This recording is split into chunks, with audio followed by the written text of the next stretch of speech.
Good morning, world.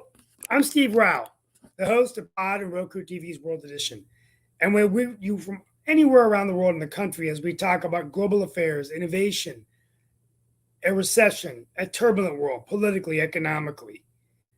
And I greet you live from the All America city in Morrisville, North Carolina. I'm Steve Rao, and I'm your host, and I'm proud to be here, and I'm proud of this team at Roku. Today, I want to wish everyone a happy Valentine's Day. Please use this opportunity to spend time with a loved one. Tell them how much they mean to you.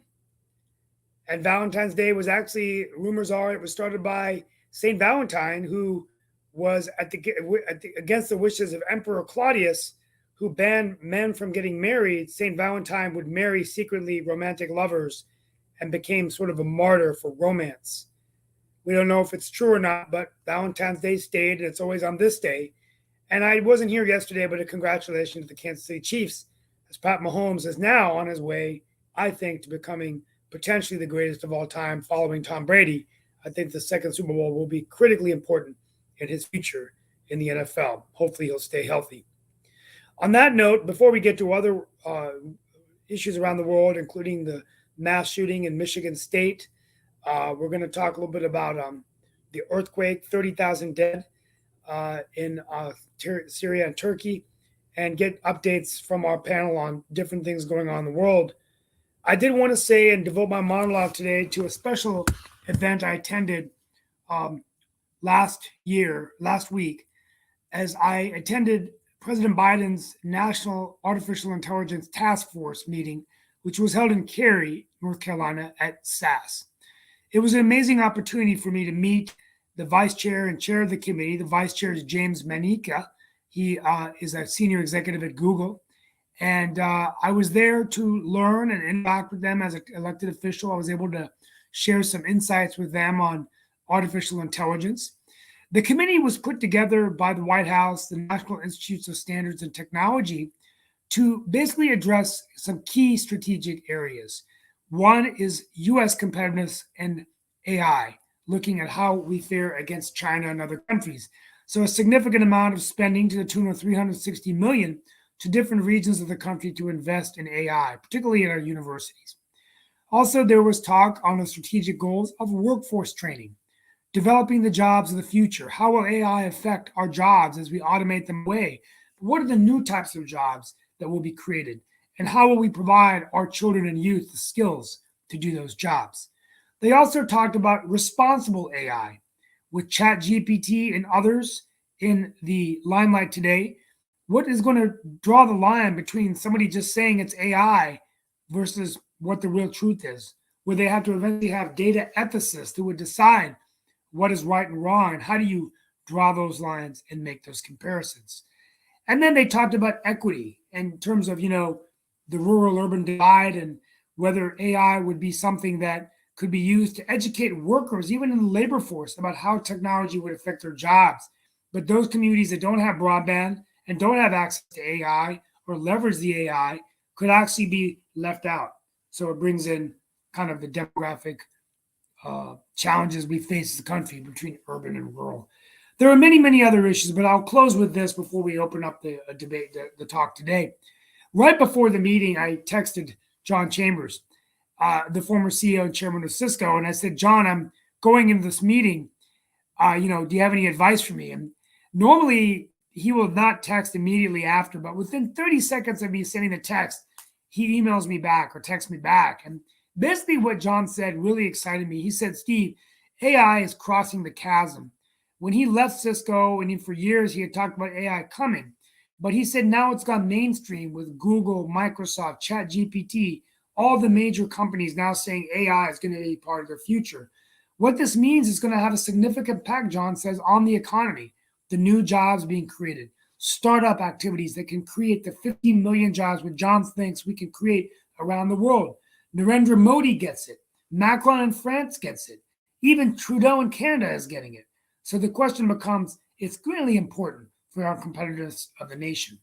John ended his text to me by saying that the 3 companies that he's invested in artificial intelligence are doing great, great things. And that's wonderful news for those of you out there that are looking at making investments or entrepreneurs that are building businesses around artificial intelligence. That's my take for the day. Let's get started. We have with us today Mark Lee. And we've also got Lee Newton Rhodes with us as well. We'll see who else pops in. Good morning, guys. One or another. So always glad to have you here and all in that space. And you were talking about technology. There was actually some big news around technology, some that some people may like, some people may not like, but apparently that great company Meta is coming to North Carolina. So apparently they're providing some jobs that are coming to the American Tobacco campus. And that was some news that this area was excited about and all in that way. But of course, there are some people that are, there are various metaverses. So there are some people that are not all that excited about Meta coming in because Facebook has had some interesting history in some of their rules and regulations and things along those lines. And of course, they did recently change their name to Meta, even though there are multiple metaverses, including spatial and a number of other ones, including one that I think has actually just recently announced that they were going to not be that active anymore. I believe that's the one that's called alt space and all in that kind of line. But definitely some interesting words in the world of technology and all in that way. And I don't know, you didn't mention it, but I've been speculating that she was going to jump in.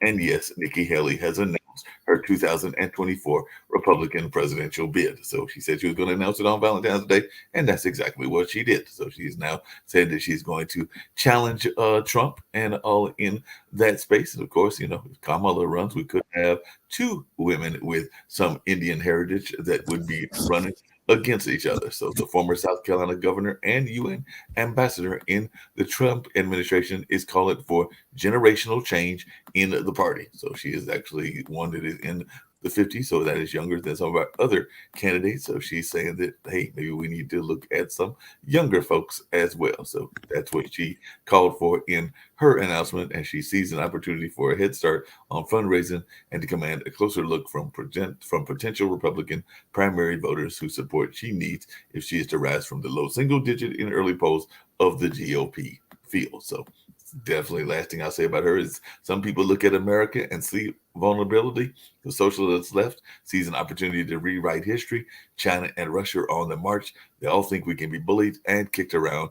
You should know this about me. I don't put up with bullies. And when you kick back, it hurts them more if you're wearing heels. So she made a little bit of a reference to being a lady and all in that space as well. But definitely looks like she was leaning on cultural issues, denouncing Democrats for pushing socialism in government and wokeism in schools, while citing her own biography as the daughter of Indian immigrants who rose to be South Carolina's first female governor and first non-white governor, as a rebuke of leftists who claim that America harbors systematic racism and all in that space. But that's what she said when she came out. So she's one of the first ones to jump out and all in that statement. And she did reverse a stance on Trump. So she did say that apparently Trump recently said that when Miss Haley informed her she was testing a run, he told her you should do it. So apparently he was saying go ahead and do it, but now he's doing it as well. So who knows what kind of remarks they may say to each other. Good morning, Mark. Yep. I find it interesting she's saying that after 8 years of Obama, people still question whether America's racist. I can't process that. Yeah, a lot of people can't process that as well. There is definitely some systematic racism. We can look at redlining. We can look at some banking practices. We can look nowadays. Nowadays, systematic racism. Nowadays, there is still redlining. There are still bank injustices. There are still environmental things. There are still a number of things that are racist that are going on in society, even in the year 2023. Yes, it is very much true. And what cities or states are you talking about? What cities or states you're talking about? Across the board. Or there's systematic and redlining and what have you. Definitely in the South, and definitely in even some of the places like where you are in the North. I've got friends that are up there as well, and definitely they have. When you say the South or the North, what states are you referring to? I'm talking about Georgia. I'm talking about Florida. I'm talking about North and South Carolina. I'm talking about Mississippi for sure. I'm talking about Tennessee for sure. I'm talking about and some of them would be, so they're not just deep South states, but I would also argue some of the progressive states as well. Are these the governments? Are these like the state and the city governments or redlining, or is it the private banks? Yeah, well, in the case of banking, it's more of a industry. That's why they call it systematic racism, because it's the industries that sometimes are already got practices in place. I mean, they're still good. As a matter of fact, that's one of the commercials that Serena Williams was picking on. If you remember the Super Bowl commercial, it was actually I didn't a mind. play on the Good Old Boys Network, which is still very much out there in a lot of these country club kind of settings and everything. And that was actually one of the commercials was a play on that, just like there was a encouragement of women flag football in another one that was one of those that I enjoyed as well, because there's definitely been a push to have some professional football in the women's ranks, and some of that may be flag oriented. And these decisions are on racist lines or on economic lines, the decisions that you're referring to. Economic and racism are oftentimes tied together. So, I mean, right now, I've got friends that are doing a Well, business you can conference. understand why banks would make decisions based on economics, could you not? Giving loans to people who can pay them back versus giving loans to people who can't. No, but if That's you're got to do doing with racism. but if you're doing them in certain neighborhoods, and if you are not giving loans to certain people because of their race and ethnicity, then that is racism. And like I said, That I agree with. You got me. I agree with. And I've got I agree friends with in the that. banking industry that have even admitted that, and some of them are even African American bankers and African American individuals that are in the industry. And yes, sometimes you have to fight from within. So there are people that are in my circle that have told me how they have fought from within and all in that way. So you do sometimes have to fight from within, even if you recognize that things are going on. And I mean, another area that nobody has argued with me, and I don't know that you want to argue with me about it, is racism, is the judicial system. The judicial system, it is a known fact that there are higher amounts of African Americans that are incarcerated, even though that does not necessarily mean that they are not other communities that are not doing crimes as well. They just might be able to afford better lawyers and get better lawyers, do other things along those lines. Come back. Let's go back into. Well, I want to talk about artificial intelligence, but while we have him here, Sasha, just a quick update on Russia, Ukraine, and then I want to spend a few minutes talking about AI, because I think it's an important topic for all of our audience on World Edition. But Sasha, any updates on Ukraine? Oh, well, the war is in a new phase, that's for sure. Now, what characterizes this new phase is that there were a lot of talk about imminent Russian attack. Now, Russians are trying to do some active things.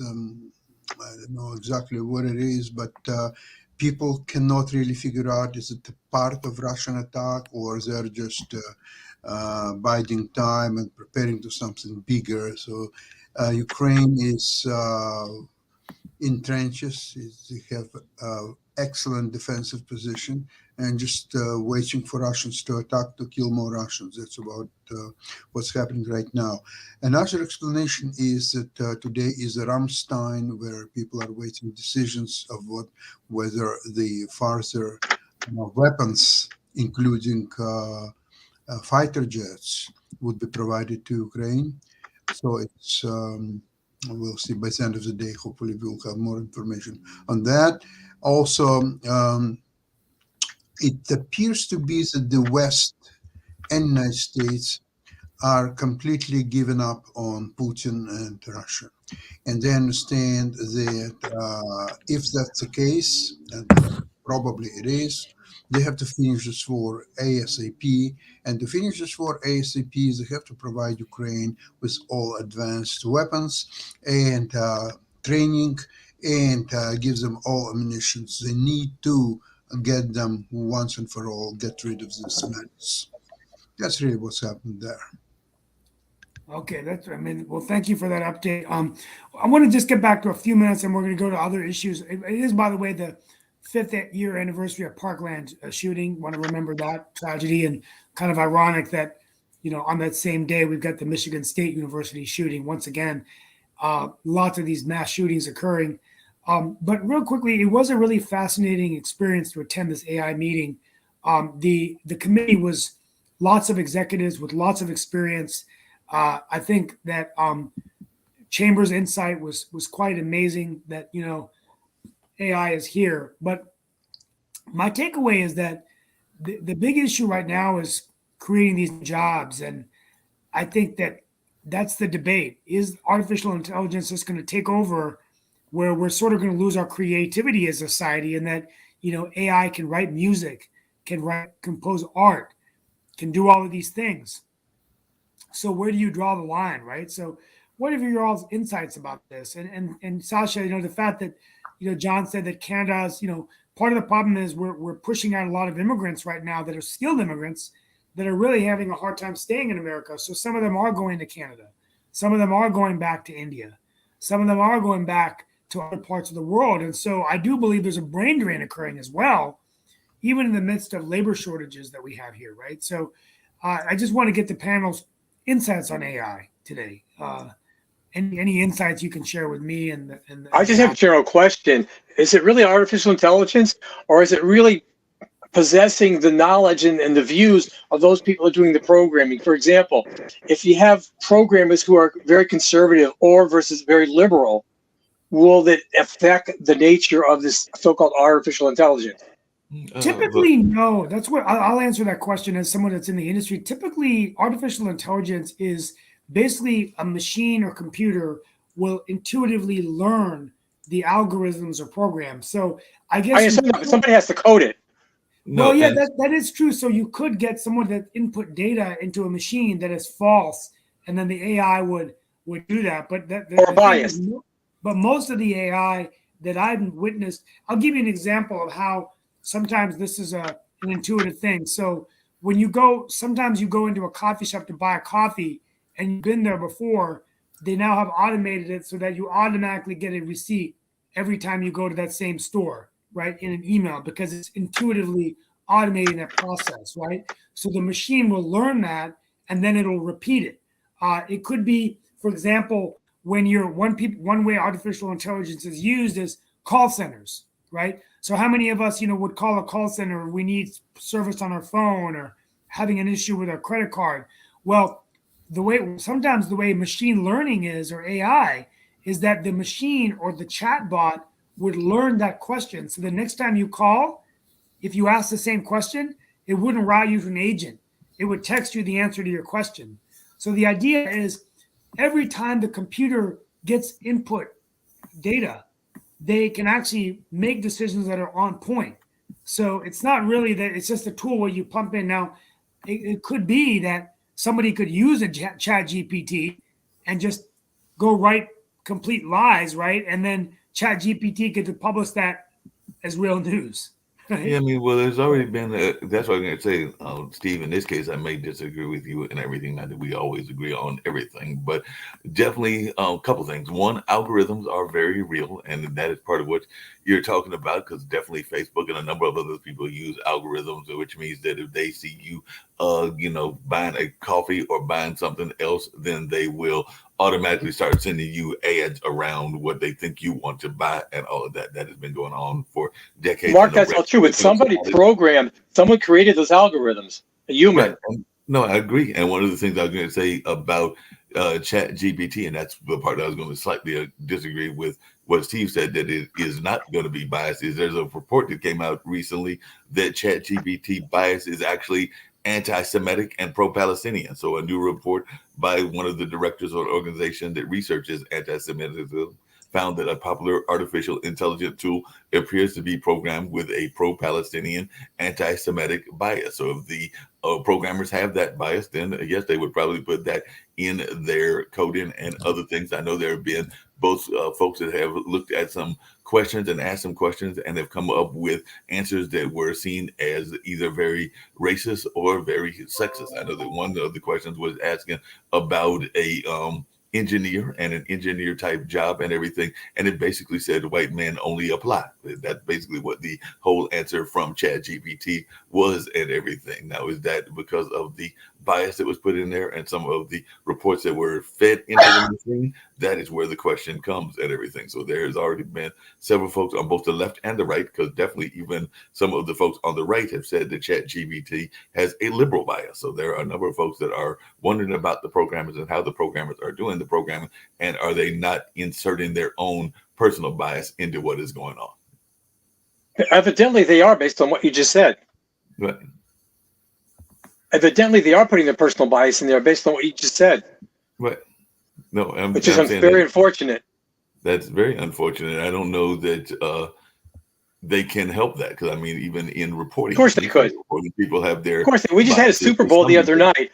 If referees were bringing the personal biases and making calls based on that, that just corrupts the whole Super Bowl, corrupts sports. They're supposed to leave that, in the locker room.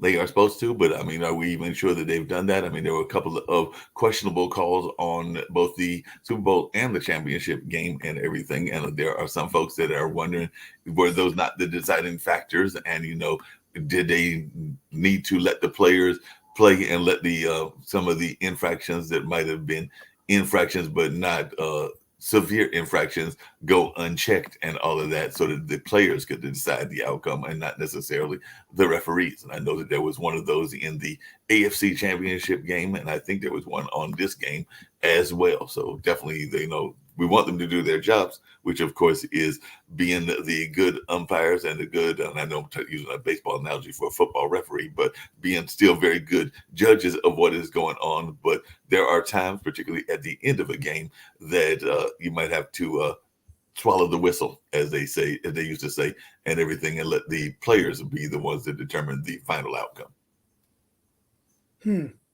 Interesting. Well, it's quite amazing, and but we'll come back to this issue, and I think it's an interesting topic. I'm hopefully going to be more involved with the AI committee moving forward, and but let's talk. So we've got the Chinese spy balloon, and now there's been sightings of other objects flying into airspace. Apparently, are we concerned about how these things are getting into our atmosphere over the U.S.? I don't even know the details of what kinds of objects there are, but it just got a notification on my phone that this is happening. And have you heard about this, Mark? Yeah, I definitely heard about that. I mean, it depends on who you're listening to and what kind of attitudes people want to have. I've heard everything from, it's actual spy activity, which is more than likely that's what that is. And of course, it's part of the great wars that go on between the different countries. Because after we had ours, hold on a second, Session. After we had ours, then China accused the U.S. of doing the opposite and bringing ours over there and everything. So of course there's this tit for tat going on, and of course you got the conspiracy theorists that are sitting there going like, all right, one of those was a balloon, we'll give you the balloon, but the other three might have been drones and or unidentified flying objects, because I've definitely heard that floating around there as well, where people are wondering, are the aliens invading and all in that space? So you're definitely going to have the folks that want to go down that road as well. Well, if it's aliens, we should be careful what we're shooting down. Do we want them landing here? Very true. Dan Worthington is here. So Dan, what do you think about Nikki Haley running for the White House?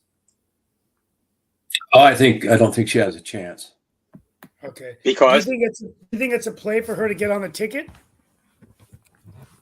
I don't know. Why don't you think she has a chance, Dan? Is it because of not having enough support in the Republican base? What is your reasonings for thinking that she doesn't have a chance? Because I've always heard her as being one of the top 3 or 4 candidates. I mean, DeSantis, of course, is going to be the leading candidate, and definitely Trump is going to be up there. But she's definitely been touted as one of the 3 or 4 top choices. So is it just that she doesn't have the support of the base? I think she has support of the base. I don't think she can get the support of the base. I don't know why she's doing it. The problem is Trump really creates an issue for the Republicans in general, because he's the carnival barker, right? Mm-hmm. And the crowd's following him. I mean, every time he pulls into town to these carnival, he gets 40, 50,000 people attending. Yeah. But why is that so, Dan? What is it about his message or personality he's able to do that? Well, yeah, he's got the right message. He's saying the right things, and he believes what he's saying, right? Right. And so from the standpoint of what he's saying, what his positions are, and all of that, he's right on. And he's touching the touch points of traditional American values and people who care about our country and patriotism and all that. And he's absolutely right on all those issues. What he's not right about is him being the right man. now because of the divisiveness he creates. Now, he's been painted in that corner, and he's really not as bad as the Democrats try to make him. He's formerly a Democrat himself. Many of his policies, in absence of the Trump phenomenon and filter, really are quite Democratic leaning, traditional Democrat leaning. And so he's not the demon that they try to make him out to. But what he is a very big disruptor on the globalist agenda. Globalist agenda is an anti-American agenda, and it's not America first. It's all about the oligarchs and the patriarchs and the money control of the world. And that's what it's really all about. And Trump, he's not part of that crowd. They've never let him be a part of that crowd. And he thinks like a traditional American. He does things like flies troops home and does other things like that privately on his own accord. He has hundreds of examples of charitable work that's been done privately behind the scenes that we don't even know about, more so than any of the politicians or any of the other parties. Now, I don't support him as president because he has a big mouth and he is divisive. So if Trump can get behind one of the other candidates who have a chance and can support his policies, younger blood, that would be what's best for the country, I think. The Democrats are just trying to hide the ball. They're playing a shell game with the American people. They're all about the globalist agenda. They're all about the ultra rich and the elites and that kind of thing. And it's very clear that that's what their policies is. They could give a rat's ass about the American people, but it's a con job. The poor people and the immigrants and others, majority of them actually believe their con job, but it's all lies. It's a house of cards. They don't care. They don't care about you, Mark, or your people. They really don't. They've been putting you down. They've been excluding you for decades, right? But I've got a question to ask you around that, and because there are and my people go. There are two disruptors that have been out there and everything, and this is actually for everybody. But we have two politicians, at least they work in politics here on the panel here, that being, of course, Steve and, of course, Lee, in different ways of running their campaigns and everything. But both of those, I'm going to name two individuals. I will agree with you that Trump is a disruptor in some kinds of ways, but I think that Obama was a disruptor as well. And my question is, can that cesspool of politics that has existed, can it ever be totally disrupted the way that both of them wanted to? Or is it like a learn on the job process and you're never going to be able to fully get rid of what has become a mess on both sides? I think. Yeah, but see, the problem with Obama, he was a part of the globalist agenda. He always was. He wasn't a disruptor from the standpoint. He was trying to push the globalist agenda along. That was part of what he was about. He was very naive when going in, not really understanding how everything really worked. But once he got to see the book of presidents and all that stuff and knew actually what the secrets were and who was hiding what behind what curtain, then his policies changed a bit and moderated. And the reason they moderated was out of reality of knowing what the heck's really going on. And I think most anybody that becomes president and sees that, what informs their view. Dan, how much does the president really make a difference? Because we have the administrative state that stays regardless of the president. Yeah, you're right. It's the bronze triangle. One of you want to talk about a deep state, whatever you want to talk about. Yeah, that's really true. They do control most everything, and they're in deep with the medias and everything else. There's a real, you want to call it a conspiracy. There really is. I mean, there are no secrets on Capitol Hill, and the reason is because it leaks like a sieve, right? I think Trump tried to stop the leaking a little bit, but look at all the illegal leaking that went on through the FBI and others, and it's just it's unprecedented, treasonous, with no accountability. I know everybody knew everybody was lying, and they didn't really care. They decided to pursue it. Even Schiff right? He knew it was a lie, but he continued to pursue it. He considered to just, I mean, they think they say it enough times, everybody will believe it's true. And it was a complete lie. Most all of it was, right? It was all a fabrication, and it was intended to do one thing, and that was to disrupt, prevent, inhibit, create barriers for Trump's agenda to move forward. Because and he still moved it forward despite all the disruptions and the impeachments and everything else, which were all a farce. I mean, they set a dangerous precedent for anyone that serves in the office of president, right?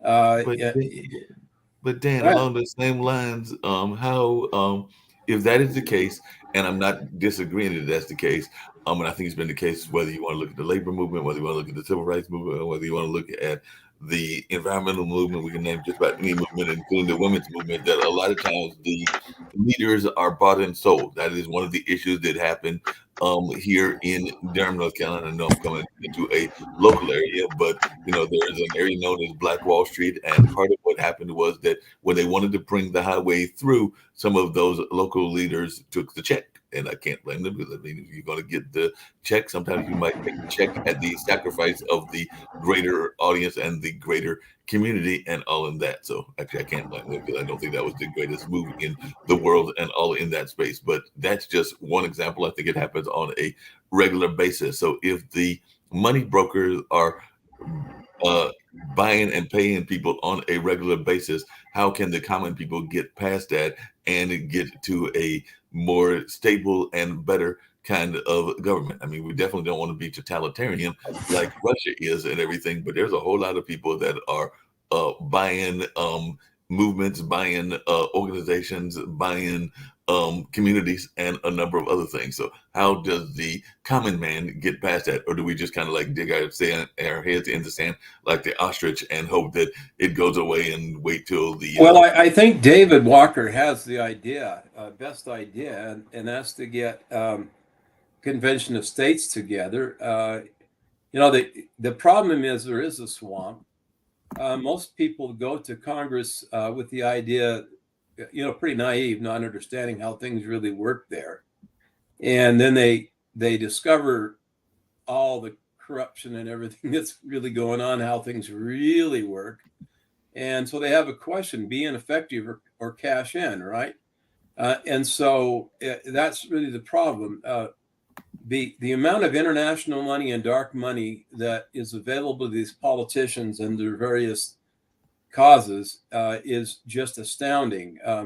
The international money press through the bond markets in Europe and others, through Euroclear and others, is just absolutely staggering. It represents 70% of the money in the world. In fact, in just a few years ago, Euroclear did $193 trillion in financial transactions in a single year. And that is how they expand their money base and print money legally, even though there's no money that's actually printed. It's all done through the world banks and through the banking system. And that's the big secret that not a lot of Americans really understand. So we're over here putting our money with Schwab and TD Ameritrade, and those jackals are getting 10 times the leverage on their money through these instruments and through these trading programs and other things, and making money hand over fist. These people who hold and own and control gold, they don't sell it. What they do is they lend it in instruments to bolster other people's financial back statements, right? And then they actually make more in a year off trading their gold and backing these financial statements so people can borrow than they would if they sold the gold. I mean, it's really amazing the kinds of commodity-based trading and other kinds of things that are done in Europe and through, JP Morgan set this up back in the day. Euroclear was part of what he set up, and Germany has the same kind of bond. I can't remember the name of it, but it's the same kind of bond market, and these things are traded regularly. And so the regular people, us American people, we're kept in the cold and kept stupid about how world finance really works. But and our investment opportunities are are defined and limited because we have no access to the financial markets and the bond markets and the big trades and the other things that the people are really making the money on and expanding their portfolios worldwide, because the people who have the money really control the money. Hey, but Dan, And it's not just us though, because that's one thing I was getting to get to, and I know that I brought it up a couple of other times, but and I did hear your praise of Modi, Steve, on the side of AI, and I'm not disagreeing with that, but apparently, just like we have folks that are digging into investigations, India is doing the same thing, because apparently the BBC offices in India have been searched as a part of an investigation by income tax authorities. So the searches in New Delhi and Mumbai came weeks after the broadcaster aired a documentary in the UK critical of said Indian prime minister. So the BBC said that it was fully cooperating with authorities, but it does sound like that might be one of those investigative pushbacks because of the fact that they aired that documentary, which focused on the prime minister's role in anti-Muslim violence in Gujarat in 2002 when he was chief minister of the state. So we're going to see a lot of this kind of like political tit for tat going on, not just here, but in other parts of the world as well. Yeah, I think so. We're going to see that, occurring in India. I remember meeting Modi in 2007, but let's not forget that Prime Minister Modi was banned from visiting the United States for a number of years and was recognized by our State Department as a terrorist. In fact, after he became prime minister, what's surprising is that when he became prime minister, I think he automatically allowed entrance in the U.S. But even prior to that, he was not allowed in the United States. He could not visit the United States. And there was a lot of companies from all around the world investing in Gujarat, the state. Now, that's beyond him. He's obviously the prime minister, and now they think he'll be eventually go on to become the longest serving prime minister. He'll be a shoo-in for re-election. But this this whole notion of Islam and everything. But the other thing I'll say, and I'm sure Shakil Latimer just joined, but what's very interesting is that India right now, like Gandhi, who was always revered as the father of India, is now being portrayed very negatively by the BJP, Narendra Modi's party. And there's even been some people that have been singing accolades to Natam Godse, who assassinated Gandhi, and then many of the so-called freedom fighters. So they just did a movie in India about freedom fighters, and Gandhi wasn't even mentioned, right? So there is this sense of nationalism, and he's criticized that he was weak, that he allowed for partition, that he wasn't really the father of India. And it's really hard for a lot of us who, grew up admiring Gandhi to see him being attacked. So very interesting. But Shakil, I don't know if you've heard about this, but just lots of changes in India going on, right? It's just kind of crazy. Well, I just have to say, it's interesting to hear you say that, it's difficult for people that have grown up admiring Gandhi to see him being attacked and have his legacy being attacked the way it is. Yeah. Well, it's difficult for somebody like myself who's grown up with a deep love and affection for the United States and its history, and to see the founding fathers of America get attacked or American history be attacked. Yeah. For somebody like myself, Steve, I don't, my family doesn't directly come from India. We were displaced. And so it's not as though I can trace my family back and say, this is where in India we came from. I just have to have a guess.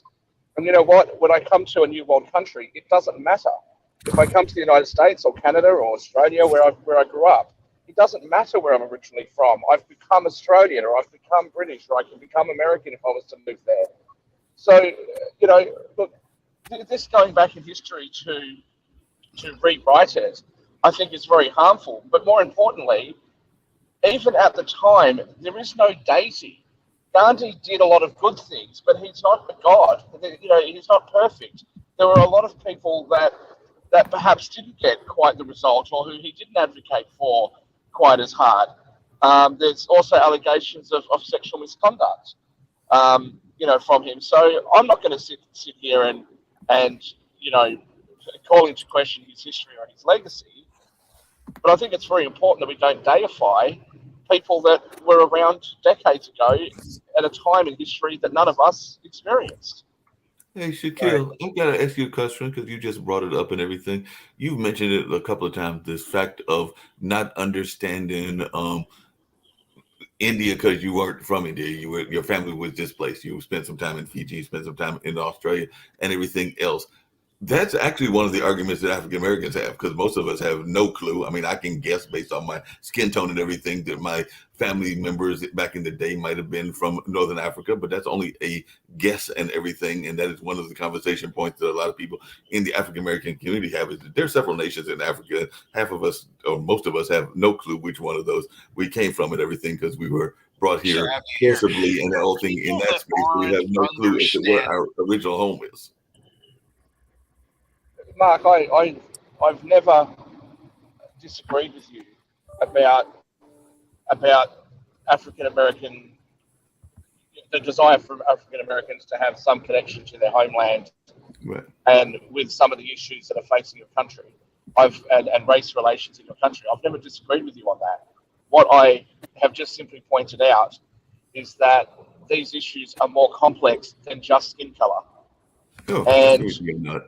if you say to somebody like myself, I should like Kamala Harris, regardless of her policies, the fact that I have been on the other side of the political spectrum from her my entire life, that I should put that aside because she has a shared ethnicity with me. Well, we come from completely separate parts of India, more than likely, okay? And India has a caste system. These things are really complicated. So Right. for the African American community to say to me, well, you should just look at skin tone and forget about nationality, forget about identity, and forget about your family's history, it's really actually quite insulting. And the reason why I have made those comments to you before is I've had family members of mine that have messaged me and said, hey, you can't just let that slide. And I agree with them. I understand where they're coming from. So that's all I'm saying to you, Mark, is that these issues are more than just simply skin tone and skin color.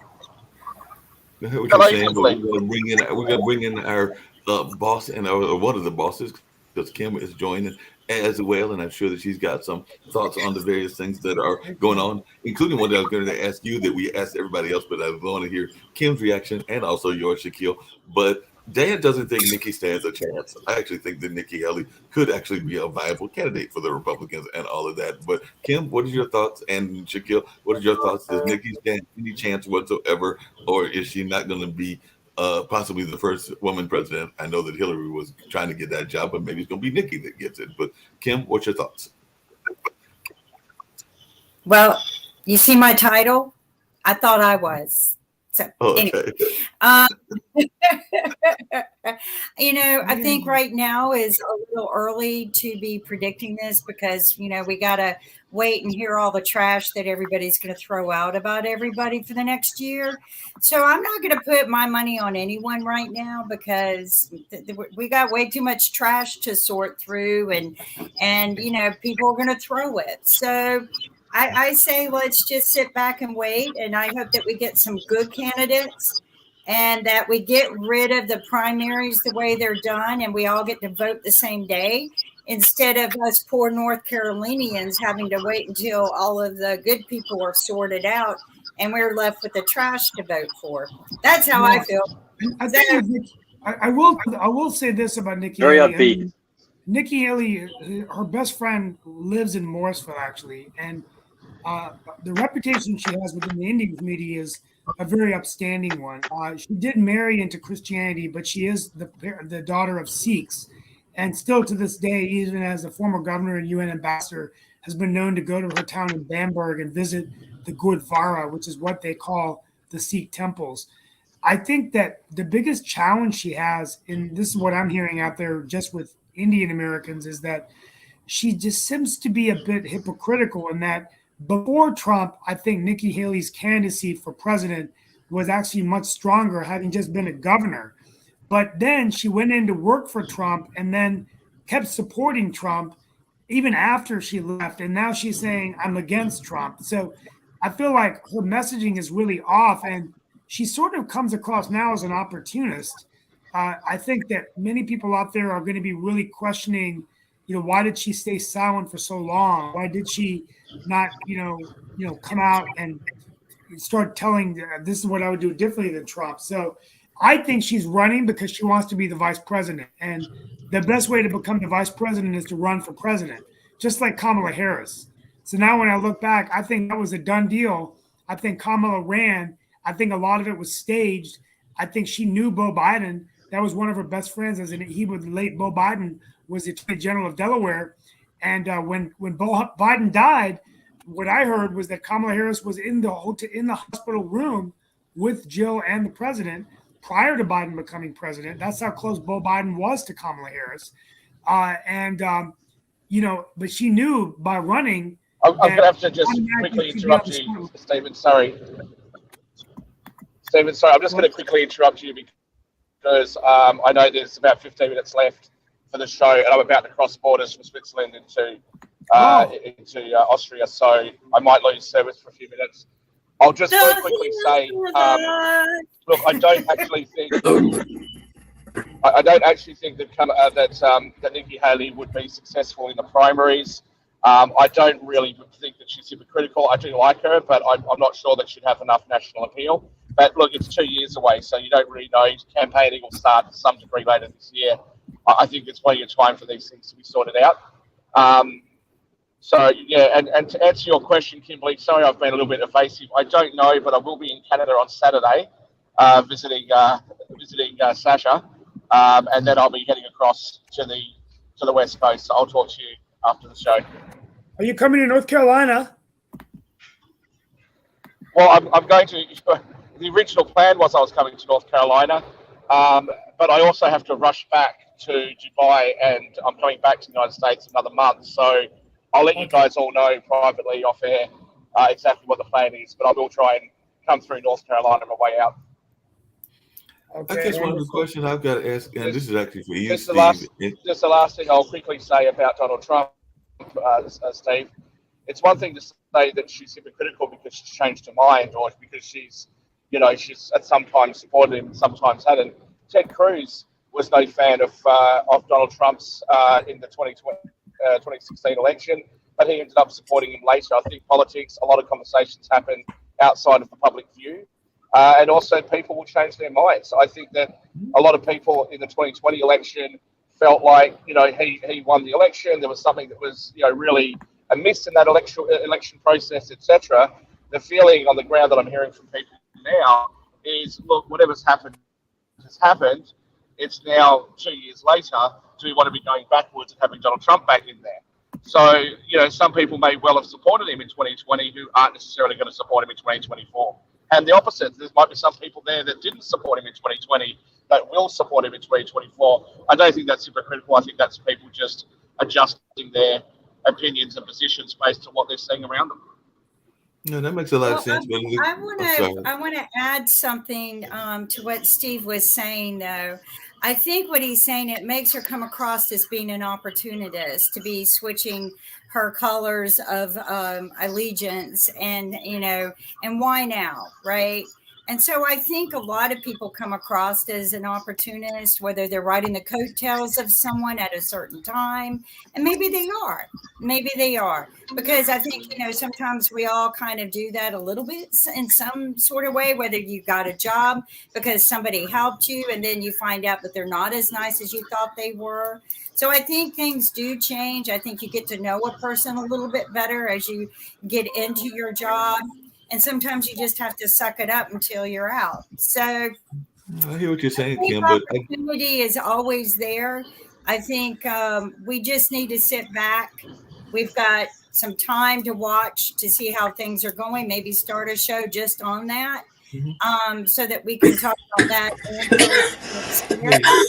There's so much going on. Wouldn't you agree, Steve? No, I would definitely agree. But what Gary talks back to Steve, because this is actually up his alley, is how important is, whether it's Nikki or whether it's DeSantis or whether it's whoever, is the economic going to be? Because one of the things that I heard that was praised around Nikki Haley as governor was that she did a lot of economic development, brought a lot of businesses there. I mentioned that Meta's coming to North Carolina, but she was definitely, I think, one of the forces behind possibly getting, well, they already got the Coliseum down in South Carolina that's a practice one for the Panthers, but I understand that they might be trying to get the actual Panthers to move it to South Carolina at some point or another. And there was other businesses that came to South Carolina that are part of her history. So I'm wondering how much is that economic force that she was in South Carolina going to play into her being a strong candidate? Well, I think a lot of it depends. She'll have to, obviously being a governor is always an advantage, even a former governor, where you can point to specific things you did as the executive of a very large state, South Carolina. I do think she did have a very good record. I remember when Governor McCrory was governor of North Carolina, he said there was a healthy competitive spirit between her and the governor in terms of in North Carolina. And she's a great salesperson. She's very telegenic. She has a good personality. She's tenacious and going after the big deals. And obviously, for whatever reason, South Carolina gets more of the auto manufacturing, assembly and manufacturing than North Carolina does. But I think also what I've heard is that it's a low tax state. And so the infrastructure of South Carolina wasn't the best. The roads, in my opinion. Hang on, hold up. That was very slick. It's a low tax state, so therefore the infrastructure is not very good. Well, no, New York is a high tax state, and their roads are crap. But Shaquille, that's a good point. True. But my statement wasn't being political. I do think low taxes is actually a good thing. Obviously, I'm paying more and more taxes every year.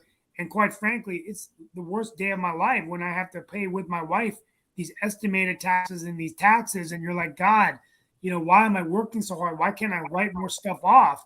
Why can't my wife and I go buy some land and, why are these developers making millions of dollars and then we're not paying any tax? And she and I are both working plus my public life. And then we're paying in that top echelon of the tax. So, yeah, I would be happy, even as a Democrat, if I was paying a little bit of a lower tax.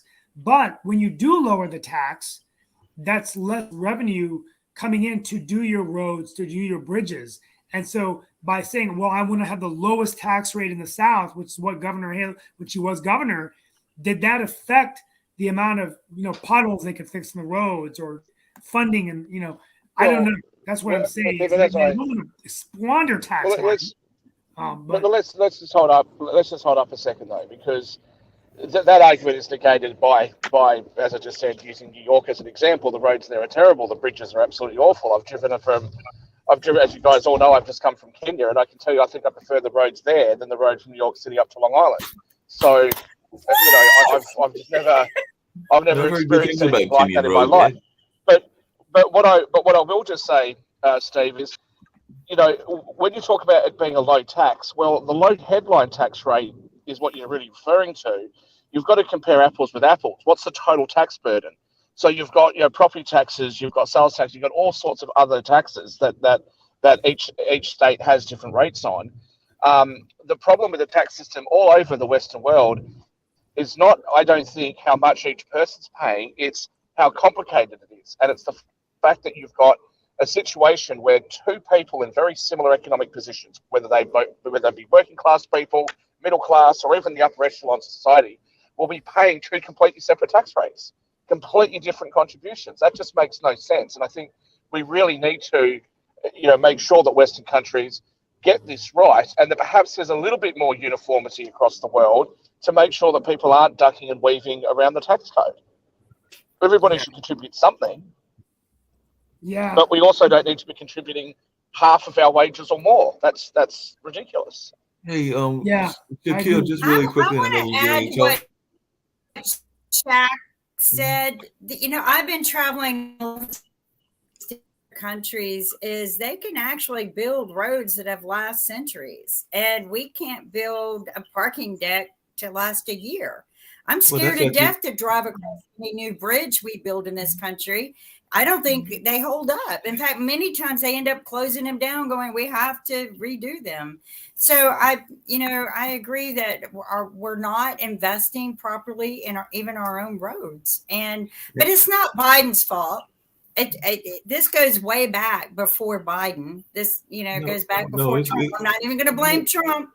No, it's multiple things. It's been going on. It's been going on for a while. But this has been going on for Hold on a decades. second, because Kimberly, this I has know been we're ready to decades wind and down decades. because we got to do Sasha's show very shortly. But I did have a quick question. There was and it is a very quick question. You just said you came from Kenya. One of our premier shows, I know that you're one of our premier people, but one of our premier shows is Barbara Smith's show that is on Thursdays. And I know that she has been to Kenya as well. And some of the people that she has traveled with said that they felt, and I have not been to Kenya, even though I've had friends that are Kenyan, that they felt that they had a great deal more respect in the way that they were treated there in Kenya than even some parts of the United States. So I was just wondering your reaction to Kenya as a place and how you were treated, because they give some very high praises to that country of Kenya. I've heard Dr. Ruben West, who's been on our show a couple of times, and Barbara say it several times, but I wanted to hear it from another perspective. So were you treated well in Kenya?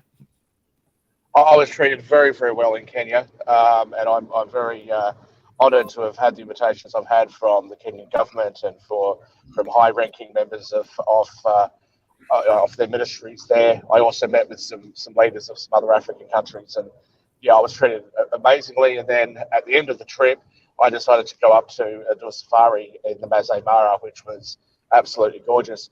It was very interesting for me, Mark, going to these countries and talking to the leaders of developing countries about what their priorities are. And I think it's always a reminder, and it was a really stark reminder to me, of some of the things that we argue about, not just on the show, but some of the things that we argue about in Western society. We just argue about shit. And you go over there and you actually, when they talk about needing healthcare, they don't have any. The annual wage for some of these people is around $2,000 to $3,000 a year. To get an MRI costs you around $2,000. So they can't afford it. So, healthcare is such an important thing that their politicians are focusing on. Their leaders are focusing on increasing trade, making sure that the kids get a good education, those sorts of things. Although we sort of talk about the same stuff, but we are so incredibly privileged and lucky to live in the countries that we live in. And what I found most incredible was actually seeing political leaders and their political opponents sitting down at a dining table with me, discussing the same issues, even though they were supposedly, in opposition to each other. Now, I cannot even imagine what a dinner with Donald Trump and Joe Biden would be like. It might be like that thing that happened in the lounge with Nancy Pelosi and Chuck Schumer with Pence and Donald Trump. That's what I think that dinner would go like. So, I just think that it's very grounding to go to those countries and see what they are dealing with, and then come back home and think, a lot of the things that we argue about, should we be arguing about them, or can we do something a little bit more positive? Well, folks, it's time for close out. I want to wish you all the safe travels, Shaquille, and I'm going to close out. I've got a minute left to close out. On this Valentine's Day, and Kimberly, thank you for liking my red tie and my pink shirt. It is Valentine's Day, and no, I will not be taking my wife out this evening because I have a city council meeting. However, on Saturday, I'll close out with a wonderful monologue. I ended up attending the Journey concert with my wife in Greensboro. And it was unbelievable, first of all, to hear some of our favorite songs. I'd actually gone to a Journey concert with my wife when we were 17 in college, and it was amazing. We listened to the same Journey music. But to see a Filipino, Arnel Pineda, get up there and sing almost like Steve Perry, not as good as Steve Perry, but the same songs, whether it was Faithfully or Open Arms or Wheel in the Sky, Keep Turning. My wife and I looked at each other, and number one, we felt old for the first time in our lives. We all both are 52. But I said to our friends, we were at the concert, maybe that's what's great about America. Maybe we can be an old country where we can see an 80-year-old president run for re-election. We can see 75 and 80-year-olds playing the guitar and playing in a band. And yes, Arnold Pineda looks like he's 32. But what I found out is he's 57 years old with his family that lives in the Philippines. Quite amazing, though, that a Filipino is actually the lead singer carrying on the legacy of Steve Perry, celebrating 50 years of Journey. So, it made me inspired to say, you know what? If you're listening to the show and you're 50 plus, you got every time in the world to do whatever you do until that heart stops beating. So go make it happen. Hell, I'm thinking about a run for the White House in 20, 25 years. I'm only 51. Why not? I'll be a young 73, 74, right? But the same goes Why for don't all you of just take up knitting, Steve. take up golfing, go and do old people singing, and just enjoy yourself. Life's too short to be running around the White House in your 70s or You're 80s. right, Steve. Jack. You're right. You're right. You're, Maybe you're no right. JFK. Maybe that's okay? what it is. And my mom, and my I mean- Valentine is my mom. I called her today and wished I her mean, do happy we Valentine's Day. maybe, because Carter had such a bad run, do we maybe invite Carter to do another run? He's in his 90s. He may as well. It can't be any worse. Just as well. Hey, there you just as go. well. Hey guys, well, thank It'd you be all about so the same much. thing, right? Happy Valentine's Day to all. Be safe, and we'll see you soon tomorrow. Happy Valentine's Day. God bless. God bless. God God bless. bless Take care, guys. everyone. Thank you for joining us, and we'll see you soon.